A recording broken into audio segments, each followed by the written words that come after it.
Beri nama pedang ini Naga Puspa. Selamatkan dia. Jangan sampai jatuh ke tangan pendekar berwatak jahat.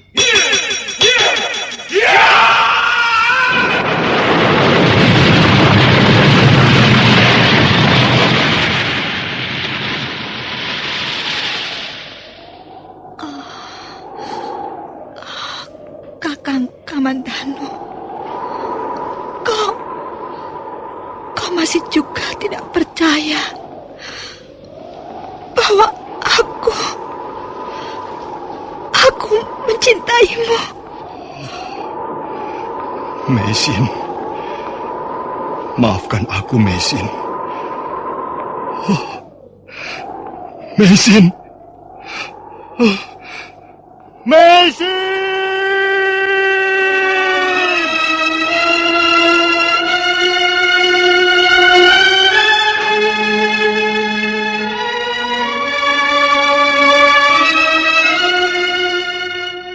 Tutur Tinular.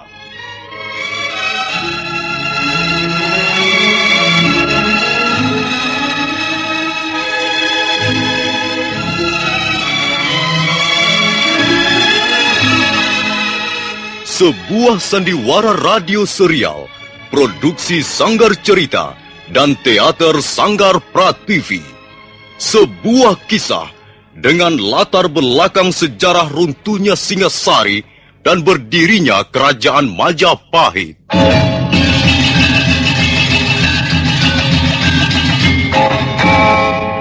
Sandiwara ini didukung oleh pemain-pemain radio yang sudah ternama. Ferry Fadli, Ivone Rose, dan Eli Ermawati.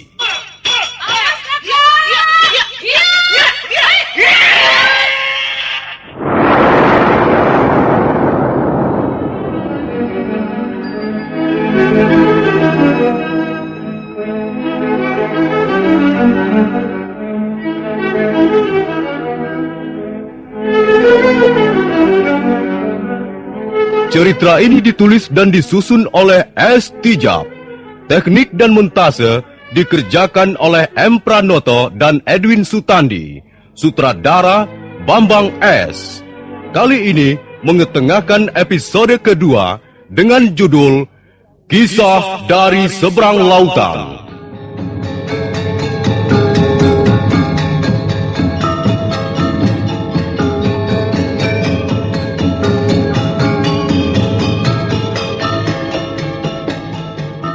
Dalam seri yang ke-55 ini didukung oleh para pemain Edi Dosa sebagai Lo Sisan, Eli Ermawati sebagai Meisin, Ivone Rose sebagai Sakawuni, Surya Tanjung sebagai Jaran Lejong, Edi Juni sebagai Puye, Dibyo sebagai Tambir, M. Abud sebagai Sokol, Iwan Dahlan sebagai Rake Dukut, dan Nusri pembawa cerita. Selamat menikmati.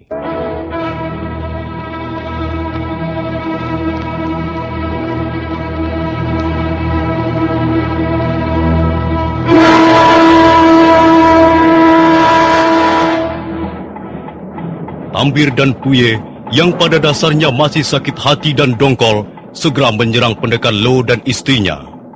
Halaman rumah penginapan menjadi gaduh oleh bunyi orang berkelahi. Ketika mereka tengah seru-serunya bertarung, mendadak seorang penunggang kuda datang dan langsung masuk ke tengah-tengah halaman. Apa maumu? Jangan kurang ajar. Ayo turun. Dia sengaja mengganggu urusan kita, Puye. Lihat, dia malah bermain-main dengan kudanya di tengah halaman. Hai, kau sadar apa yang kau lakukan ini? Mengapa tidak? Kalianlah yang tidak sadar apa yang kalian lakukan. Kalian hanya tahu menjalankan perintah pimpinanmu untuk kemudian terima upah. Perempuan hina, mau cari perkara saja. Kalau kau tidak mau turun, kami akan berbuat kasar. Baiklah, aku akan turun. Hap!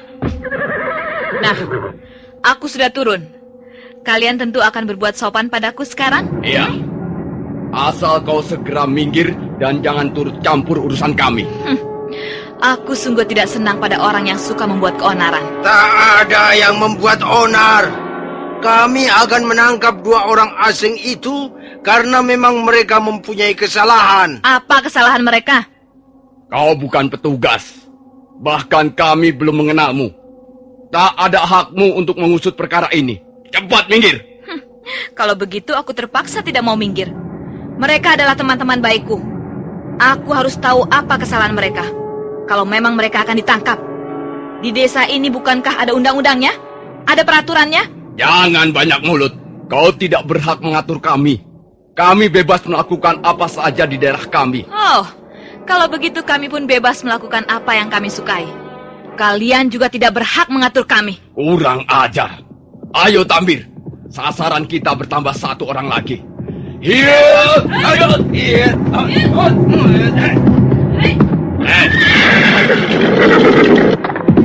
Ada apa ribut-ribut di sini, ha? Apa yang terjadi? Kalian siapa? Kami petugas. Kami sudah mendapat izin dari kepala desa untuk mengadakan pengamatan di daerah ini. Oh, kami belum pernah melihat kalian. Apa buktinya bahwa kalian petugas? Rupanya kau orang yang tidak mudah mempercayai sesuatu. Baiklah, akan kuperlihatkan suatu bukti. Nih, lihat. Rencana ini adalah bukti yang sah bahwa kami bukan bertindak atas dasar perorangan. Kami mengemban tugas dari pemerintah Kediri. Namaku Jaran Lejong. Dan 3 orang temanku ini adalah prajurit-prajurit Kediri yang ditugaskan menemani aku selama mengadakan pengamatan ke berbagai wilayah desa. Baiklah, baiklah. Kami percaya. Lalu, apa maksud kalian datang ke desa kami? Kami datang untuk mencari pendekar-pendekar pilih tanding. Karena itu, kalian tak perlu bertengkar dan berbaku hantam di tempat ini. Kalau kalian gemar ulah kanuragan, datanglah sekarang juga ke halaman balai desa. Di sana kalian diberi kesempatan menunjukkan kemampuan kalian sebagai pendekar. Nah, ayo bubar. Bubar semua.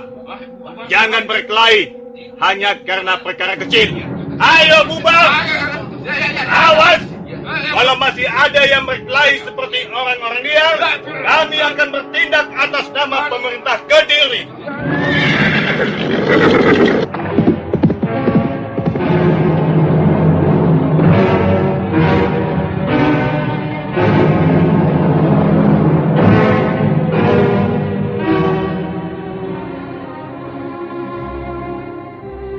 Kalian berdua tidak ingin ikut ke balai desa? Barangkali kami akan ikut sebagai penonton saja. Ah, kau terlalu merendah. Kulihat kalian mempunyai kepandaian yang cukup tinggi sebagai pendekar. Kami hanya sedikit menguasai ilmu pukulan. Dan ya, itu kami pelajari hanya untuk membela diri di dalam setiap perjalanan. Aku lihat 2 orang itu tidak begitu senang dengan adanya pertandingan di balai desa. Iya, aku juga mendapat kesan begitu. Barangkali mereka takut dikalahkan pendekar dari daerah lain. Itu adalah akal licik Rake Dukut. Dia tak ingin pendekar dari desa Pongging, Jongan, dan Jaban datang dan ikut bertanding. Karena itu dia menugaskan beberapa orang, termasuk Tambir dan Puye, agar mencegat mereka di hutan tarik. Rake Dukut ingin mewakili beberapa desa sekaligus untuk ikut bertarung di pelataran Candi Sorabana. Sekarang menjadi lebih jelas. Lupanya Tambil dan Puye mencurigai kita. Mereka kira kita pendekar dari daerah lain yang akan ikut bertanding di candi tersebut. Iya, begitulah. Iya. Rake Dukut memang licik. Dan dia pun tak segan-segan berlaku curang dalam setiap pertandingan. Nah, aku mau pergi ke balai desa. Tunggu. Kami masih belum tahu tentang dirimu yang sebenarnya. Apakah kau juga seorang pendekar dari daerah lain? Aku seorang pengembara. Barangkali sebutan itu lebih tepat. Aku memang senang terlibat dalam suatu kekerasan. Apakah kau yang menolong kami semalam di hutan talik? Apa bedanya yang menolong aku atau orang lain? Lupakan saja soal itu. mengapa kau tak mau menyebutkan siapa namamu? Namaku? Mm-mm. Namaku Angin. Hah? Angin lengan 1000. Iya. Iya. Benar-benar wanita aneh. Gadis yang unik. Iya, gadis yang sangat brutal dan berani. Ulakan, tapi sebenarnya dia baik hati. Lalu, bagaimana kita sekarang ini, Maisin? Aku ingin melihat jalannya pertandingan di balai desa. Kalau begitu tunggu sebentar. Aku akan berpakaian dan setelah itu kita berangkat ke balai desa. Hah?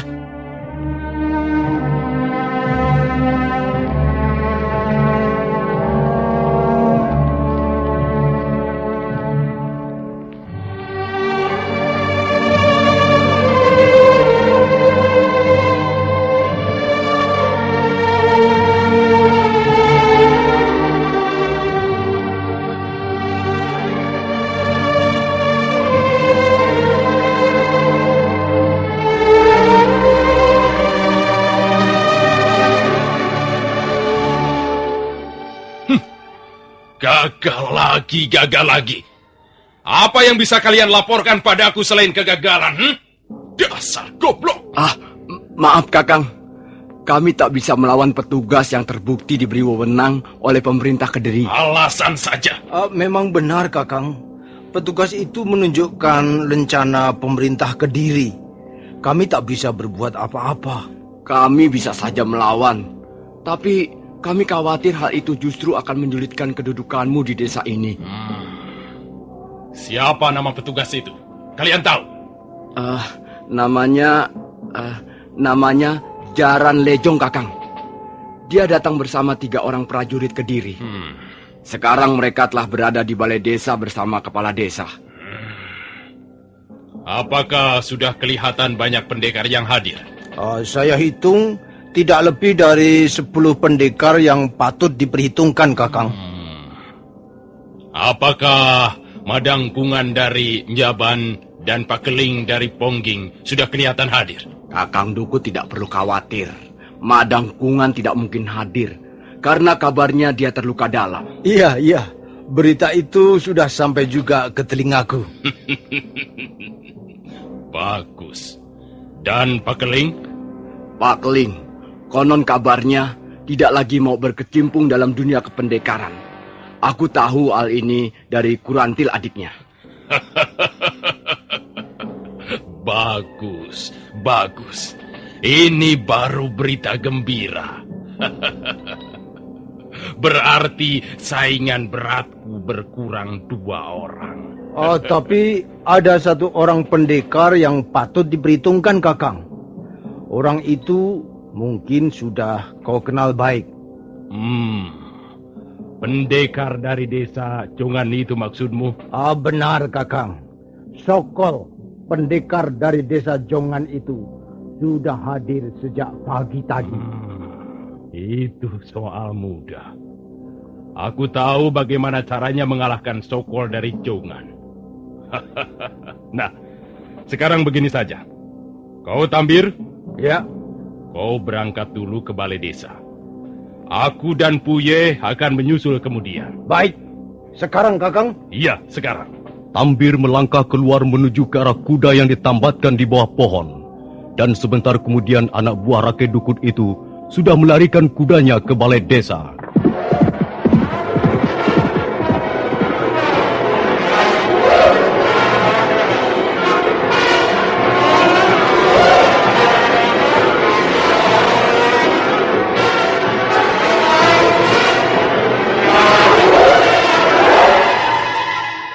Puye? Ya, Kakang Dukut. Kau harus membantu aku. Aku mempunyai rencana yang cukup jitu untuk menundukkan Sokol. Apa rencanamu, Kakang? Dan bagaimana aku harus membantu? Berikan pasarmu sebuah. Pasir? Untuk apa, Kakang? Bukankah kita tak boleh menggunakan senjata rahasia? Berikan pasarmu sebuah. Ayo. Baik, Kakang. Puye lalu merogoh lipatan bajunya dan mengeluarkan pasar. Pasar adalah senjata rahasia yang mematikan. Dia terbuat dari logam yang diruncingkan dan dibubui racun di bagian ujungnya. Untuk menggunakan senjata ini, tidak memakai busur, cukup dilemparkan dengan sedikit tenaga dalam. Karena pasir itu dipasang bulu di bagian pangkalnya yang terbuat dari bambu atau kayu, maka senjata itu bisa melesat dengan kecepatan tinggi dan lurus mengarah ke sasaran yang dituju. Ini Kakang. Iya, cukup satu saja. Dan kau lihat nanti bagaimana caraku menundukkan Sokol tanpa harus melukainya.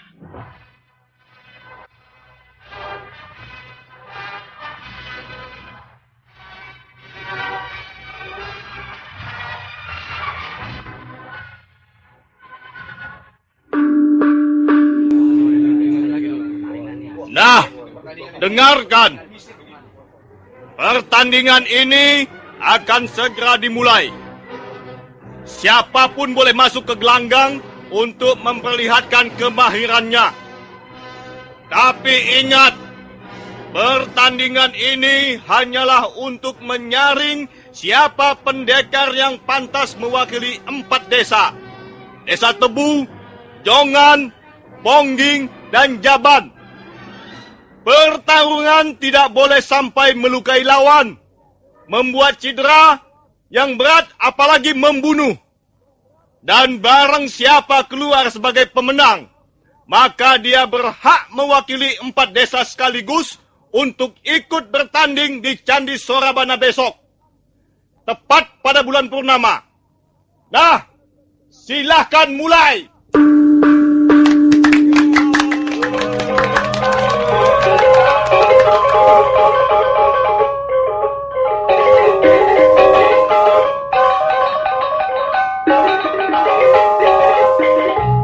Pertandingan adu kanuragan sudah dimulai.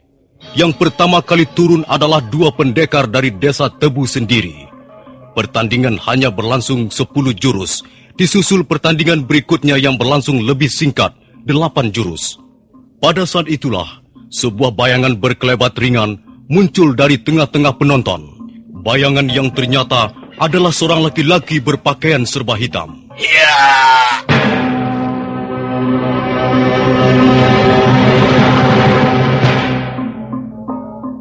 Laki-laki bertubuh tinggi kekar, bercambang lebat itu ternyata dikenal sebagai Sokol, pendekar dari desa Jongan.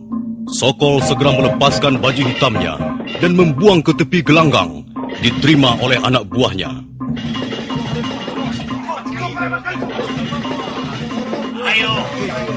Ayo, siapa yang berani melawan aku? Silahkan turun ke gelanggang. Aku sudah tidak sabar lagi menunggu jalannya pertandingan yang lamban dan tidak menarik. Ayo, jangan sungkan-sungkan. Lawanlah aku, Sokol, pendekar dari Jongan. Iya. Bagus. Jadi kau yang mau melawan aku. Iya, aku Tambir dari desa Tebu yang akan melawanmu. Besar juga nyalimu, Tambir. Apa sudah kau pikir masak-masak? Sokol, aku tahu kau pendekar pilih tanding. Tapi hal itu tidak membuatku menjadi gentar. Soal adu ilmu kanuragan adalah soal memukul atau menendang. Belum tentu kau yang sudah punya nama tersebar ke 4 desa bisa merobohkan aku. Selama aku pun bisa memukul ataupun menendang. Akan kita lihat.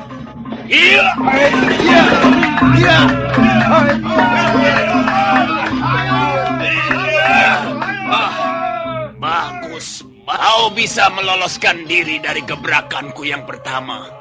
Tapi jangan dulu kau merasa bangga dan gembira mendengar tepuk tangan mereka. Sekarang kau harus mau kerja keras kalau ingin mengimbangi kemampuanku.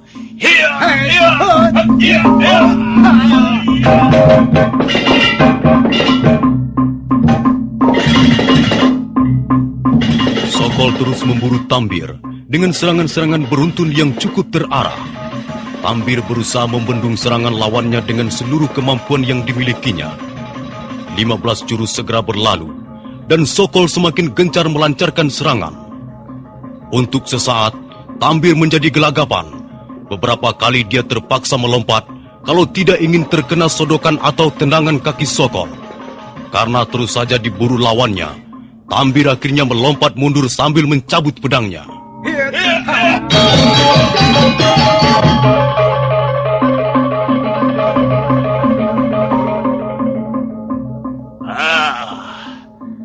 Kau ingin mengajakku bermain-main dengan senjata? Ayo, Sokol. Kita lanjutkan pertarungan dengan senjata. Aku ingin membuktikan sendiri permainan kampakmu yang konon sudah terkenal sampai ke desa-desa yang jauh. Baiklah Tambir. Permintaanmu akan kululuskan. Sokol lalu mengeluarkan kampaknya yang lebarnya melebihi 2 kali telapak tangan orang dewasa. Sambil senyum dingin, laki-laki bercambang itu memutar-mutar kampaknya. Bagaimana? Kau sudah siap, Tambir? Silakan.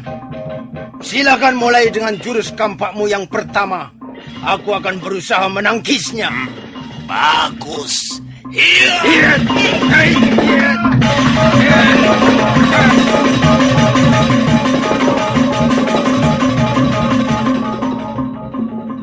Dengan pedangnya yang besar, Tambir berusaha menahan serangan kampak Sokol yang datang bertubi-tubi.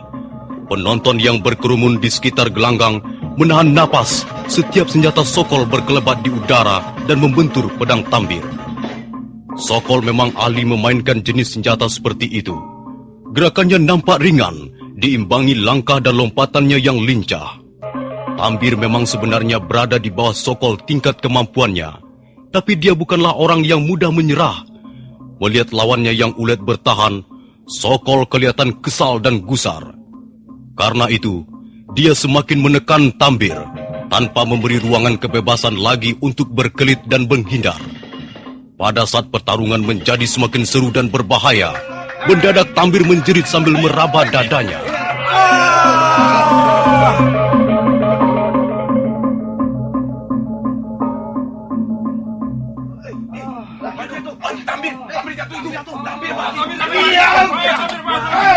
Diam kalian semuanya!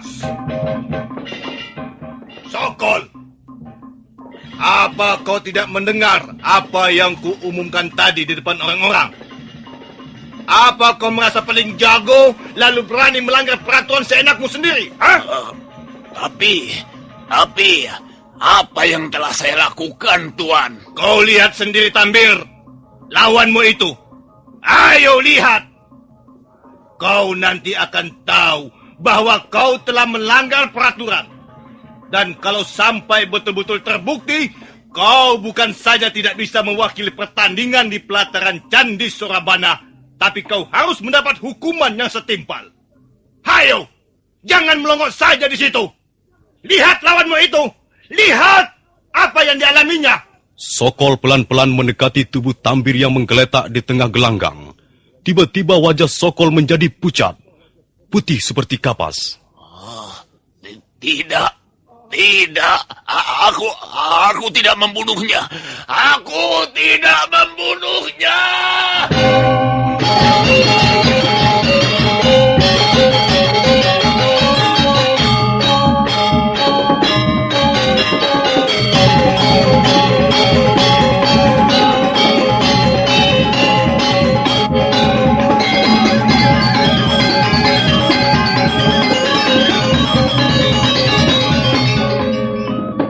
Untuk sesaat suasana di seputar gelanggang menjadi gaduh.